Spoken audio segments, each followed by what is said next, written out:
idea here is, remember I shared there are people that try to be a little bit more performative. Do it right. Do their best.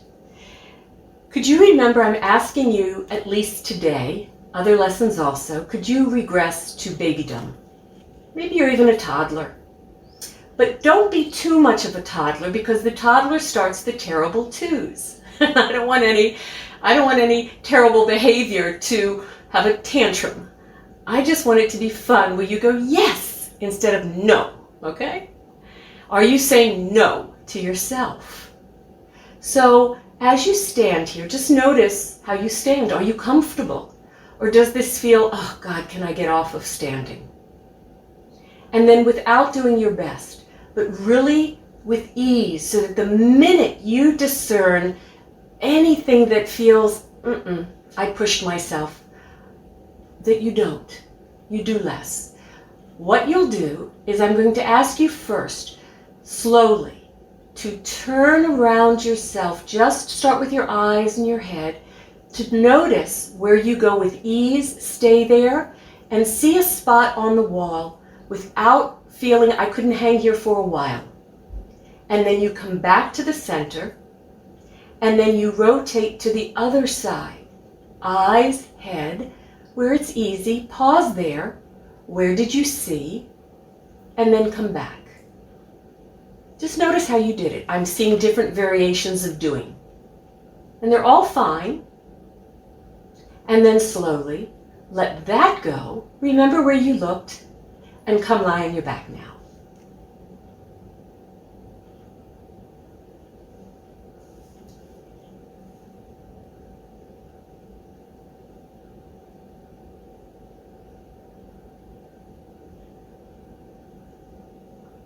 And you settle in.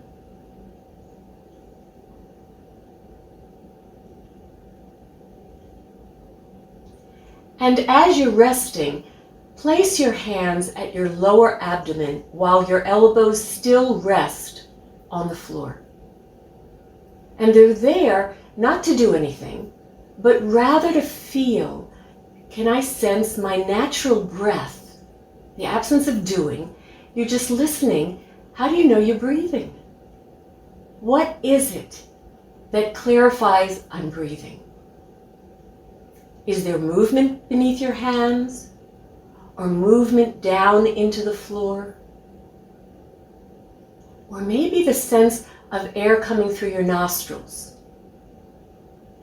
For those that have been in a couple of the lessons of the series, this is about the teleceptors, how your sensory organs, especially those in your head, 2 eyes, 2 nostrils, 2 ears, you have a mouth and a tongue, but there's an upper, the maxilla, the teeth of the upper portion of your jaw, and the lower, the mandible.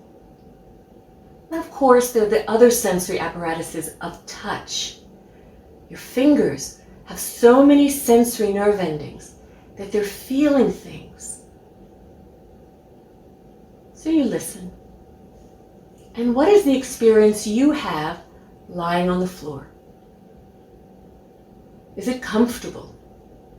Is this, nice. I didn't want to stand up, and now I get to lie down. This way of coming into yourself, to sense you, is so important. And how often do you do it throughout a day? Whether it's sitting in a chair to rest, or lying on the floor, or standing. Where is it that you can listen to you and quiet?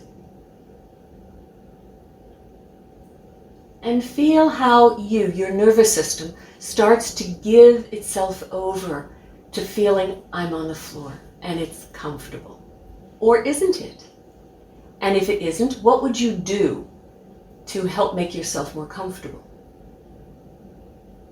And then the smallest amount, so that the minute you feel a resistance, a weight, a tension, whatever it is, that you stop prior, or you tap into it and then you go, I could have done less. That you're going to roll your head again a little from side to side to feel now I have the contact of the floor with the back of my skull. Does it feel as easy as when you were standing? Do you feel a shift of weight move through you? And it's a sense of rolling.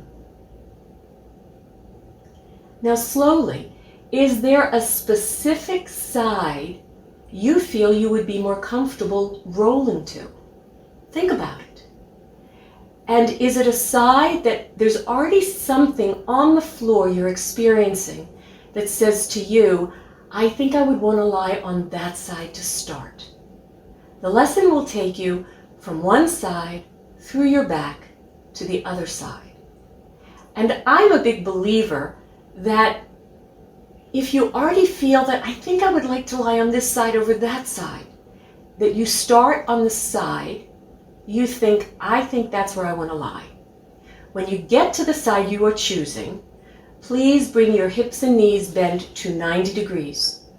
If it's possible with ease and comfort to have your bottom arm long, straight, with the palm face up, so that you can rest your head on the upper arm, that's the pillow. That enables a lovely head, neck, spine alignment in the vertical. If that's not comfortable, please go get some head support. But use the head support that still replicates that line of a vertical spine. If you use too much head support, you've already created some change in your neck. But of course, I want you to be comfortable. Alice, you'll lie on, first Alice, please go to your back. We started with a little reference movement, but just do your scan on the back. And then you will choose briefly which side you're going to start. We will alternate from side to side. For those that feel, I think I'd like a little support between my knees, go ahead and do that. If something makes it nicer, easier, why would you not attend to it? And that's what I'm asking, that learning. And don't change if bringing your knees closer to your chest creates any tension in your lower back. If the image of having a lap that you could put a hot bowl of soup on that wouldn't slide off like a sliding board creates any tension in your lower back, then stay where you are. You'll notice how things change. But just notice if your lap is more a sliding board, that if we put a hot bowl of soup or a puppy or a baby or a kitten, it would, whoop, you'd have to hold it. And if you attempt to bring your knees closer so that you have a real 90-degree angle and you feel a pull or tension in your lower back, please don't. Just keep them where for you it's more neutral. And now slowly, please bring your top arm and place it in a push-up position on the floor in front of your chest. If possible, have your fingers on the floor oriented up in the direction that your head is, towards the wall over your head, the fingers. If that is uncomfortable, then you modify. If it's difficult in your wrist, you use a fist. But the idea is that this hand, the forearm, is standing in the vertical.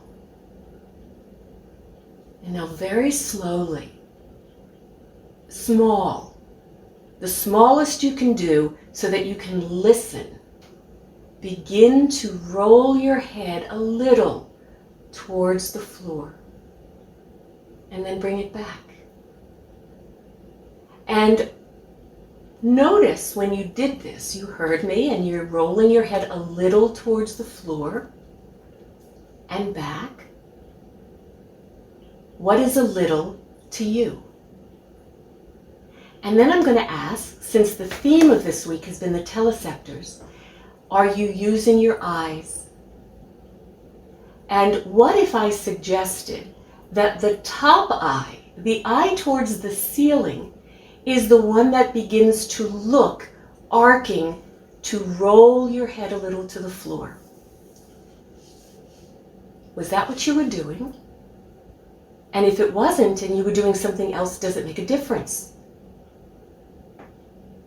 Then you can think about rolling your head using the bottom side eye. You just notice if there's a difference. For some, you might not know yet.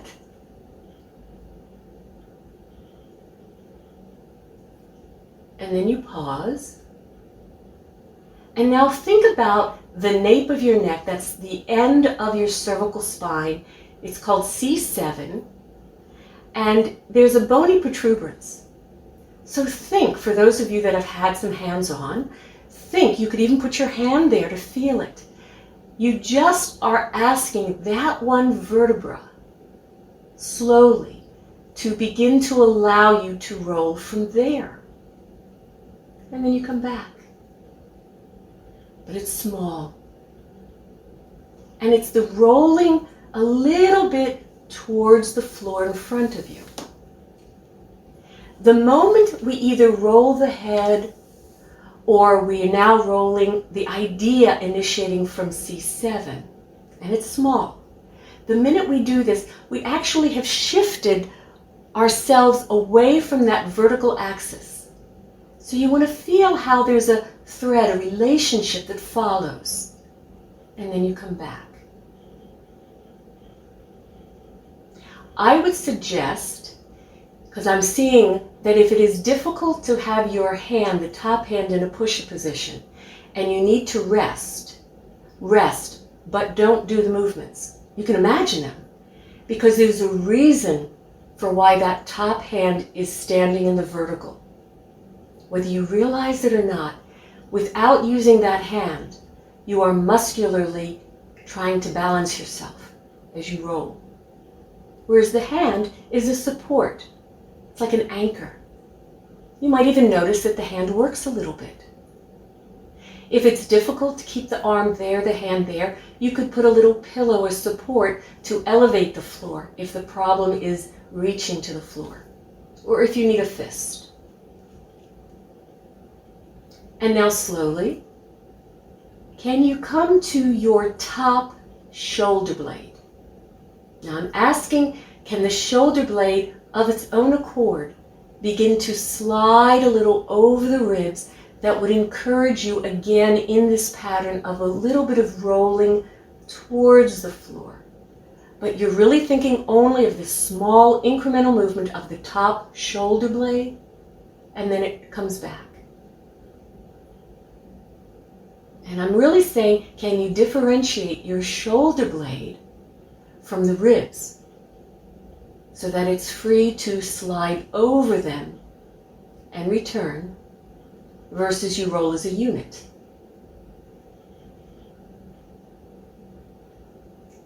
You begin to listen, even though we're now initiated from a third place, the shoulder blade. Can you feel that the collarbone in front has some relationship to what you're doing, very small, with that top shoulder blade? And you notice that above and below, there is some relationship. And then slowly pause from that. And then move down your spine a little further down, still in the thoracic rib spine. So T1 to T7 really are those ribs that the shoulder blade lay over. So at T7, T8, T9, somewhere further down your rib spine, can you think that I'm there and I'm just indicating ever so gently with my finger this vertebra, as if I were there to help you roll it, lift it a little bit so that it helps you from there roll a little bit forward. It's small, and come back. Keep thinking smaller, 50% less than bigger, because you're finding you. And notice when you're looking for it, do you tense someplace? Can you just soften? It's in the ballpark. And then continue to trail down. Every vertebra is approximately 1.5 inches apart.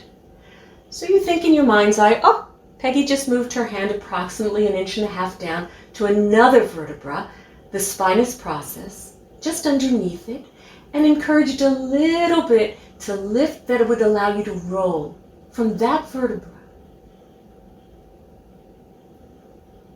Now it's easier when we think now of the thoracic spine because that is more what we call kyphotic or arcs back in its natural shape. When you have gotten to the place where it gets a little confounding, am I in my lumbars? That curves inward. Then go to your top hip and listen to the line from your top hip through the thigh bone to your knee. And then ever so slowly, make a movement of gliding that top hip and knee a little forward and back. And begin to listen. Is the rest of you feeling this sensation? That it's beginning above that place you initiate, maybe even below, a little rippling of the same experience of rolling, but small. Maybe you turn your attention to the ribs on the floor that you would be rolling over, but small. Lovely. And then trail back up from the pelvis through any of the vertebrae that got your attention to revisit that gentle, small, individual initiation of rolling, returning. Trail up. We'll come back into the top shoulder blade. Little bit of sliding it over the ribs. What happens to the front collarbone? And back. The nape of your neck, C7. What it's like there. And then you come back to your head. Again, do you think of your eyes, your nose? Maybe you could take your tongue and the tip of your tongue, you move it into the cheek towards the floor that you would be rolling your head towards.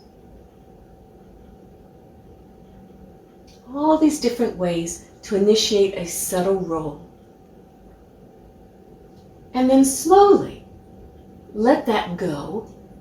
Unfold yourself to lie on your back for a moment.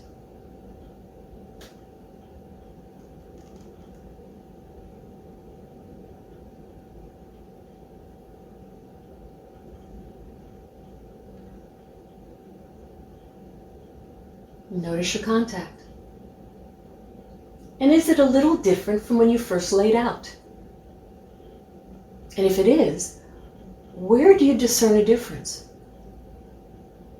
What is it for you in your experience of you that goes, I think, and trust it? And then slowly, how would you fold yourself up and roll to the other side? Whether you use head support or you use a long arm, and if that's not possible, but you can use the arm and you bend the elbow, then you do that. The idea is that you know what you're doing. And then the top arm goes in a push-up position. Hips and knees are bent. You're looking for the lap. You notice on this side, is the ability to draw my knees up easier or not as easy? Never feeling the tug, the thickening, the density of tissue. It's called a little bit of resistance or a lot. You don't want that. You want it easy. And if you feel, I want to put something between my knees, then you do that. And now very slowly, again, begin slowly to roll your head towards the floor, but small. What is the moment as you begin, you feel, the central axis is changing a little from top down. And you come back. Use the supports you need to make yourself comfortable. Because comfort rules. And then, what about, do I want to use the tip of my tongue into the cheek towards the floor to help create another experience? Do I think of my eyes, and is it the eye towards the floor or the top eye that starts to arc to look down? Maybe it's a wonderful smell. For me, it was one of my grandma's apple pies.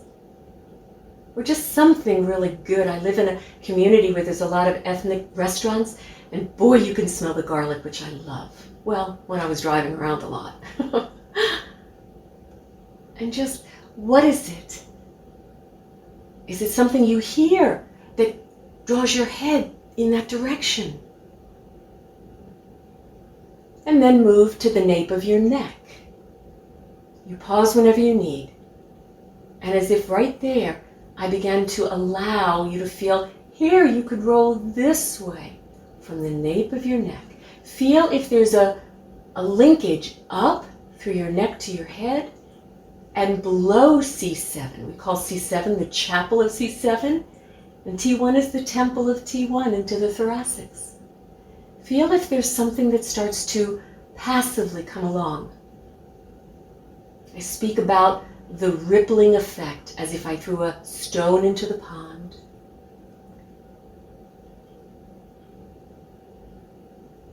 And then the top shoulder blade.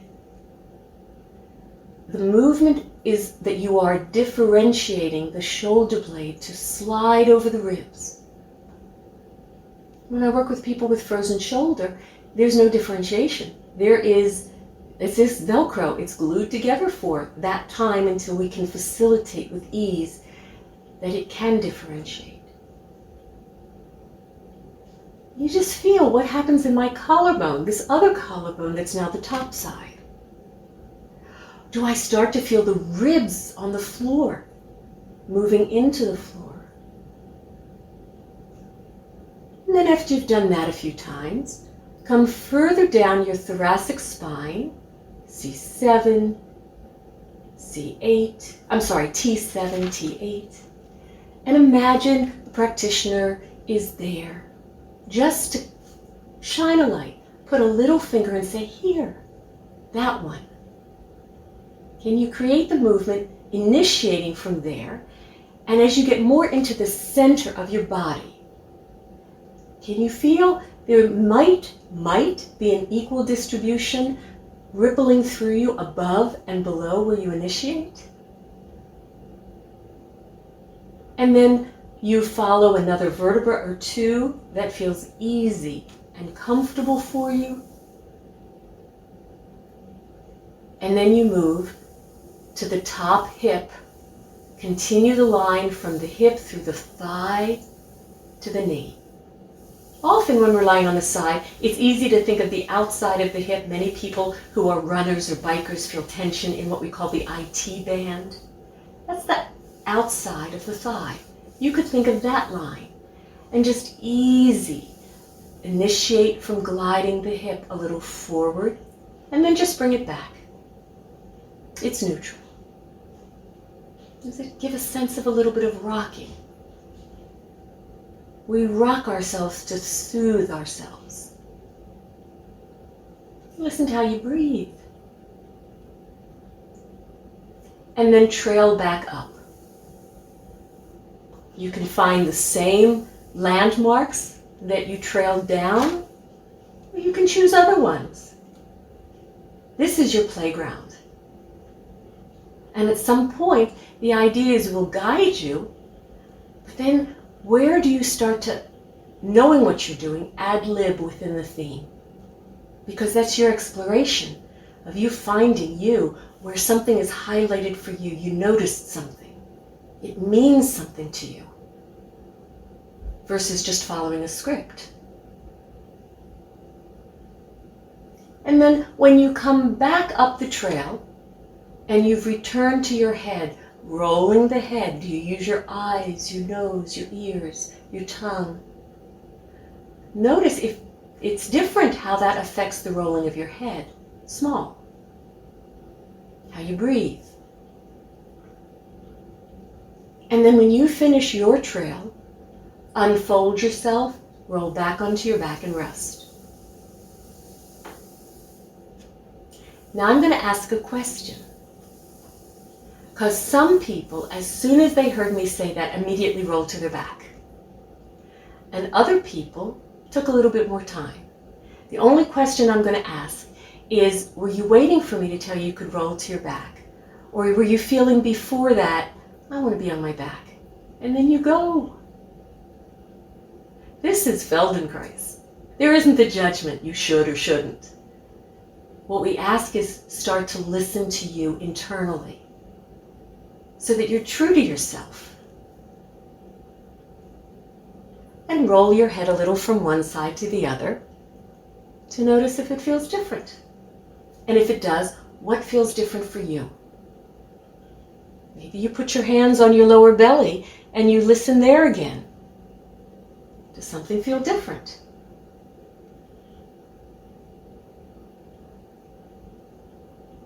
And noticing these differences, discerning and distinguishing differences, is the learning process. Please roll back to your original side. Just notice when you get there, coming into this alignment of your spine in the vertical, head, neck, spine, into pelvis, and bending the hips and knees 90 degrees, standing the top hand in a push-up position. If this feels simpler. And now this time, slowly begin to direct your head a little bit to roll it to the opposite direction, meaning toward the ceiling, but small. And begin to explore these different teleceptors. Your eyes. Are you thinking of the top side eye? Then do that. And then compare it as if it's the bottom eye towards the floor that begins to direct you to roll your head a little bit in the direction of the ceiling. Maybe it's your nostrils. Is there something that you could smell over there that you're going, that smell is wafting and, And then what if you had a stuffy nostril? Remember we spoke about that. The two nostrils don't always organize the same. It's about a 40-minute relay. One nostril opens a little bit, the other one closes a little bit. So what if the top nostril was stuffy and it's the bottom nostril you can breathe better with? Is it different if the nostril that is guiding is different than the top one or the bottom one or both? Your ear, hearing. I've worked with people that they say to me, I'm deaf in that ear, or my hearing in that ear isn't so good. So is it the top ear, if that were make-believe for you? Or is it the bottom ear that hears better? And that's what starts to guide your head to roll. And then come to the nape of your neck. And now this time, the nape of your neck, if I'm there, I'm not going to go to lift it gently to help you roll forward. I'm going to actually guide it to turn towards the floor. Can you feel what that does? You do that a few times. And then think of that top shoulder blade. Now the top shoulder blade is the structure that creates the shoulder joint. So maybe you also think of the shoulder. And ever so gently, think about taking and sliding the shoulder blade back behind you and a little down. It happens naturally. It's just gliding over the ribs. That's it. And notice, do you allow your head to follow because you feel it? Or are you going, no, she didn't say my head. And you're just constraining your head from turning only to let the shoulder blade go. Listen for a smooth, easy quality. And you play that. Listen to the ribs on the bottom side. They're rolling, but they're rolling probably in the opposite direction. Or aren't they? It's a question. And then go to that vertebra a little bit in the mid-thoracic spine and think that there, that place, I'm there, or somebody there, practitioner you might worked with, and there they encourage, come this way, from that place. And just explore small movements. Because if you make the movement too big, you're creating a twist versus a rotation. Both are lovely, but we're not asking the twist right now. It's subtly beginning, but small. And then, once you've trailed down your thoracic spine, and maybe into the lumbars, maybe not, and you go, okay, find the pelvis, the top hip. Follow that line of the top hip through the thigh bone, the femur, into the knee, and just think that it glides a little back, the hip, the knee, and then you return. Make it easy, smooth, slow. You often hear us say in the beginning, slow, because then you can pay attention. You don't immediately just jump back into your hardwired patterns. At times this can be confounding. And then trail back up.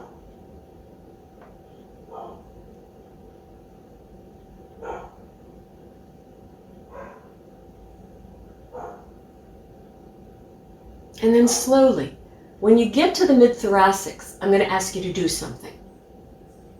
So please, put your top hand now on a rib or two in the mid-thoracics. Just where it's easy, maybe the pads of your fingers, gentle. They're going to be towards the side. And now as you go, here's what I want you to do. As you go to begin to, whether it's your pelvis or you're thinking of the shoulder blade, that is going to go back, opening a little bit towards the ceiling. Use your fingers to inhibit those ribs. Whether you want to just hold them to not move, or you want to encourage them to go forward versus rolling back, create that constraint. Just notice if you hold your breath. It's small, so don't try to do big. Gentle. You don't want to bruise anything, but you are creating a constraint. You might feel a little twist in that area then. You do it a few times, and then when you're ready to do it again, give up the constraint. In fact, maybe use those fingers in such a way to encourage, now we're not going to constrain these ribs. We're going to allow these ribs also to roll, following whether it's the pelvis you're still exploring through, or the shoulder blade, or C7. Did something free there. Complete the journey up, shoulder blade, shoulder, C7, head, and then use this pattern where you are beginning to roll and open towards the ceiling. Follow it. Give up the constraint and lie on your back and rest.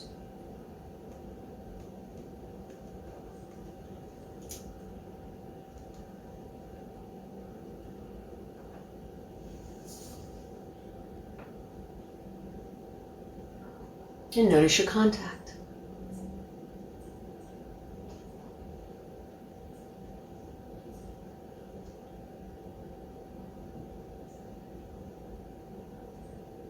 So you're noticing what comes to light for you is what is so important. And would you have discerned this if you had gone faster, more ballistic, more athletic?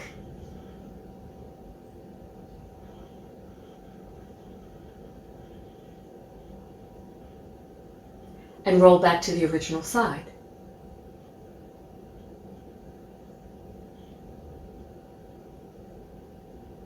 Just notice if rolling is getting easier. Is it becoming a more efficient organic movement? Or is there struggling to shove and push? Whether it's a roll or it's a twisting to roll, just notice. Maybe you fold yourself up and roll.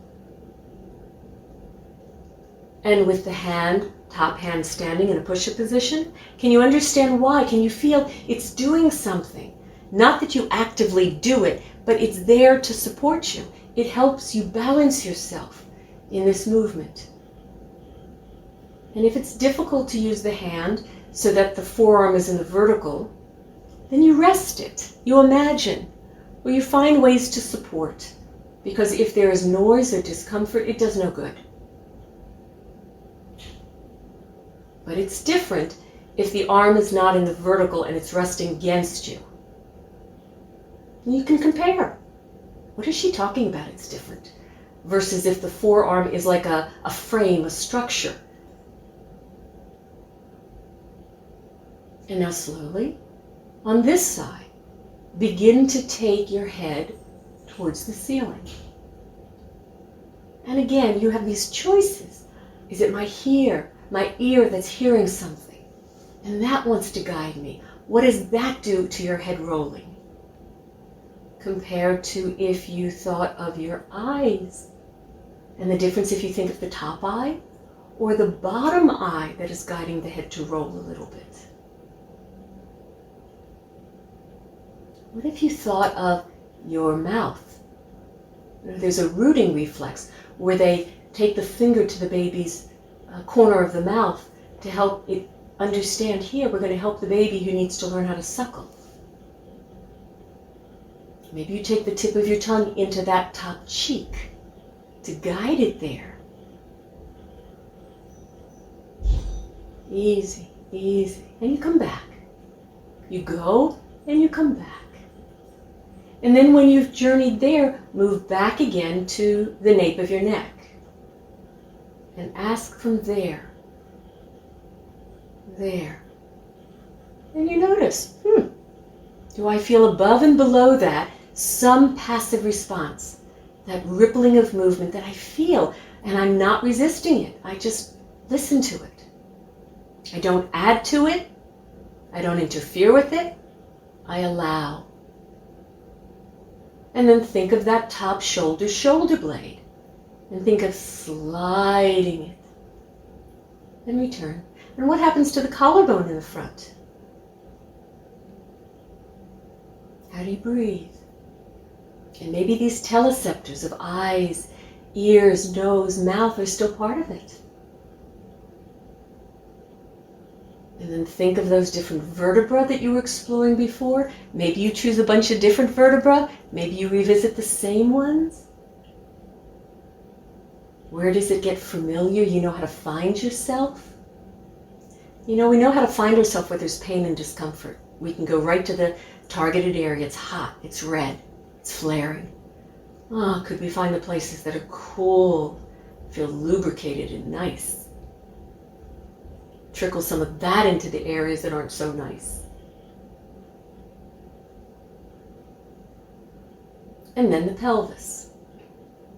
Go from the pelvis, the knee, through the femur bone, into the pelvis, a little back, and return. But now this time, when you get ready to journey up, do it this way. Take the top hip and knee a little forward, and then pass through your neutral and back. Just easy forward and back. Now you're alternating the two directions we were playing with.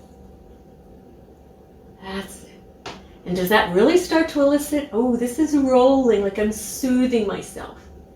And if you notice as you start to roll back, you want to lift your knee away from the bottom knee, well then okay. Notice that awoke in you. And then could you trail up? And those same vertebrae that you were playing with before, think of they're rolling you forward. And then back through the neutral, and then rolling you back. And forward. And back. And when you get somewhere into your mid-thoracics, somewhere just towards the base of the shoulder blade, that apex, the tip of it, place your top hand on some of those ribs like you did before.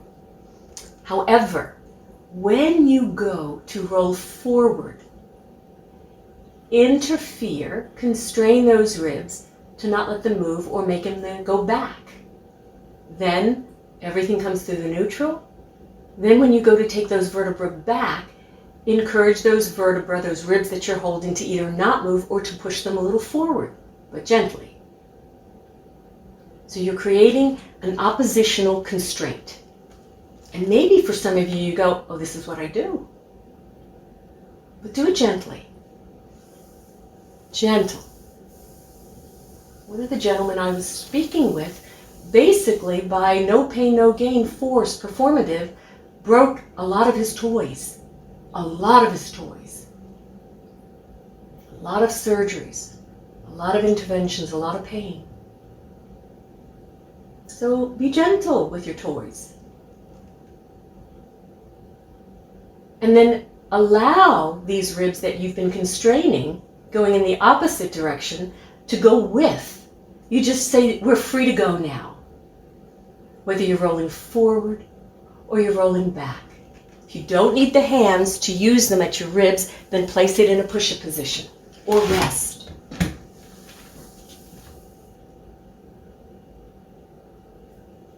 And then you journey and you find, oh, let's go to my shoulder blade or my shoulder. And you think of rolling forward a little bit and back through the neutral and then back. So now we're alternating forward and back. And you just listen. Listen to the response above and below.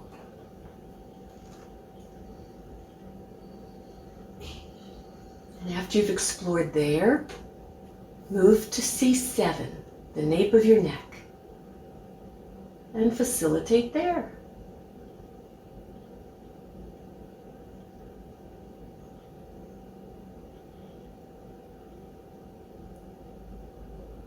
And then, of course, you go to your head, the rolling of the head.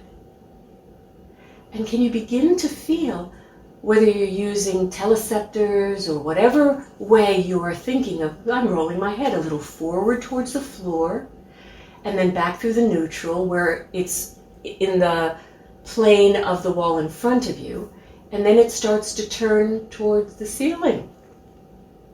Anything that you feel would feel so nice. Allow it.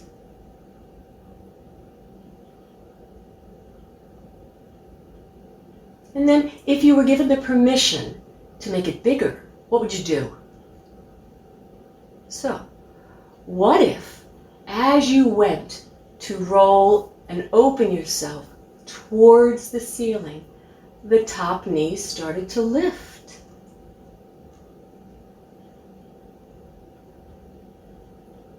Keep the foot that rotates on the bottom foot versus lift the whole leg. Make it easier. That's it. And somebody already said, oh, I want to start exploring with my top arm.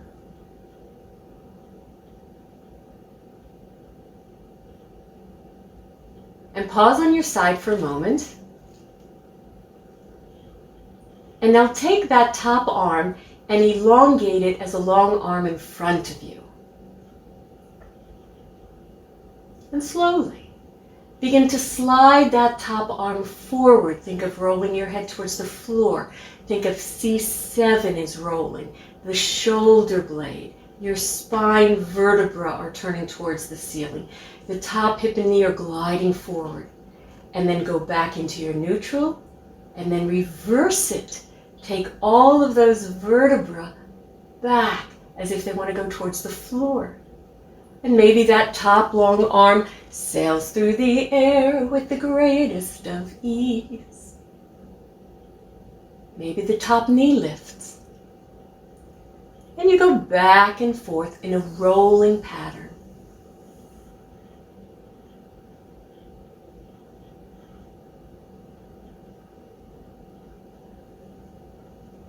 And then on one of those explorations, open yourself, lie on your back, and rest.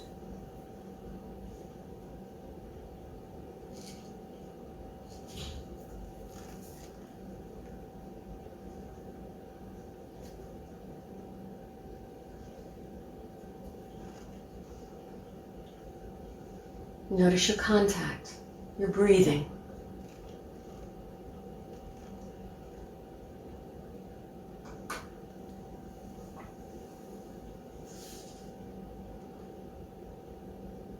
And what's different for you?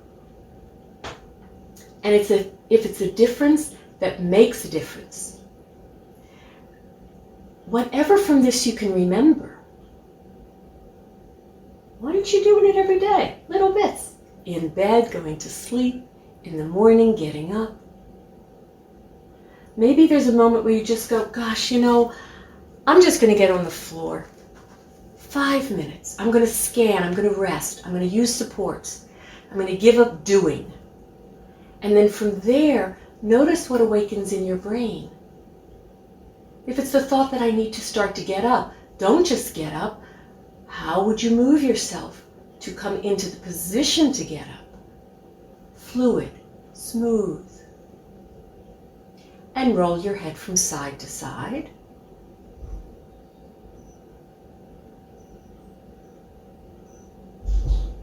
And then slowly organize yourself. Maybe you're going to think of the themes of this lesson, of how you would roll by way of one side, fold yourself, and transition to come to sit and return to stand.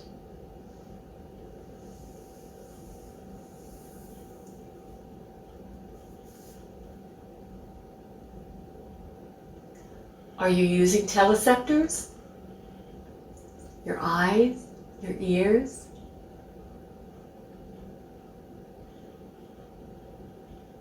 Was it light and easy? Or did you work a little harder than you needed to? What was the amount of space between your feet, your legs? Close together is great mobility. Hip-shoulder width is going to give you more stability, but still mobility. Sumo wrestler wide, oh, great stability, not too much mobility. That's why these sumo wrestlers are so squatted out. And when you come to stand, just stand for a moment, rest. And I would suggest find your hip-shoulder width.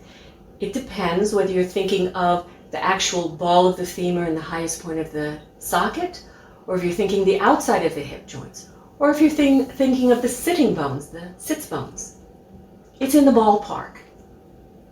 And then slowly, just to be surprised, maybe close your eyes and turn around yourself like you did in the beginning with ease. Stay there. See if you got more degrees of rotation. And then reverse and turn to the other side. Feel why you choose the side you choose to start. Is it a shoulder blade that slides back a little easier? Is it something in your head? Is it a shift in your pelvis that glides back or forward that makes it easier? Notice what you notice. And then have your little walk to feel, can your pelvis shift? Or do we constrain it to hold it? Can your belly be free? Can you lead from the pubic bone all the way up that long line through your head? Regal. Flowing.